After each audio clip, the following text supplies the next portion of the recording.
Это Дуняша и Софийка, две лосихи-сигалетки. На свет они появились в конце мая, начале июня. Эта весна для лосифермы Печора-Илочского выдалась богатой. На свет появились сразу 4 детеныша, все девочки. На этих сахатых красавиц сразу положили глаз специалисты национального парка Зюраткуль. Там лосиферме всего 7 лет, она еще только развивается, и, конечно, новые особи нужны. У нас лоси все вольно, так сказать, вольно живущие. Приходят, телятся, так сказать.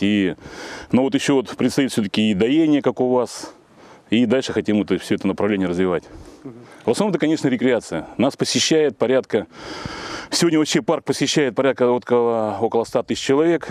Я еще раз говорю, что это идет в таком, хоть и горно-лесная такая, горно-таежная зона, но рядышком такие города, и народ просто едет очень хорошо. В самом Печора-Илочском отмечают, практика передачи лосей в другие заповедники и парки существует с давних времен. В советские годы процесс был поставлен на поток. В 90-е случилось затишье, но в новом тысячелетии спрос на сахатых снова появился. Так только за последние годы лоси из Коми отправились на Енисей, Красноярский край, а еще в Кузнецкий Алатау. Ну вот за этими Кузнецким Алатау я слежу, периодически названиваю им, спрашиваю. Они присылают фотографии, видео у себя там выкладывают на сайте, тоже смотрел. Живы пока наши лоси везде. А уж тех, которых увезли в 60-е годы, тогда много очень увезли в Костромские и прочие земли, те, естественно, были выращены. Из них начались лосифермы. Началась лосиферма, которая Костромская, началась Горьковская в Затоне. Ну, она, правда, потом прекратила существование. На Алтае были наши лоси. Но в ВДНХ возили лосей все время. Когда побеждали, мы там даже были победители ВДНХ, наши доярки.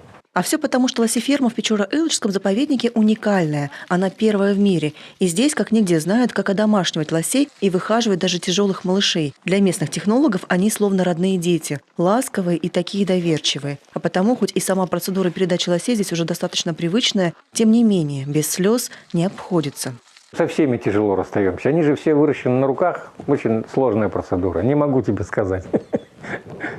Печально это. Впрочем, здесь знают, этих двух барышень новый хозяин, директор заповедника Зюраткуль, будет буквально на руках носить. Отдают своих подопечных в Печора-Илочском только проверенным людям и организациям. Лосиный дом Челябинской области как раз такой. Его и создавали в 2010-м как реабилитационный центр для пострадавших от браконьеров лосей. То есть находили лосят, которые были от браконьеров не на территории парка, а близлежащие. И вот так вот оно пошло, что потом также браконьеры возмещали ущерб, также приобретали.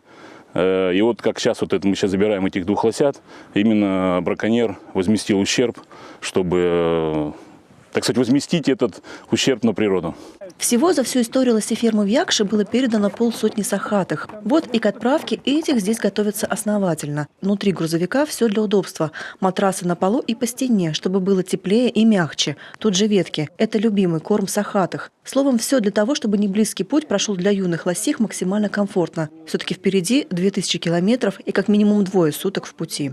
Любовь Лапина, Николай Смирнов, телеканал Юрган, Троицко-Печорский район.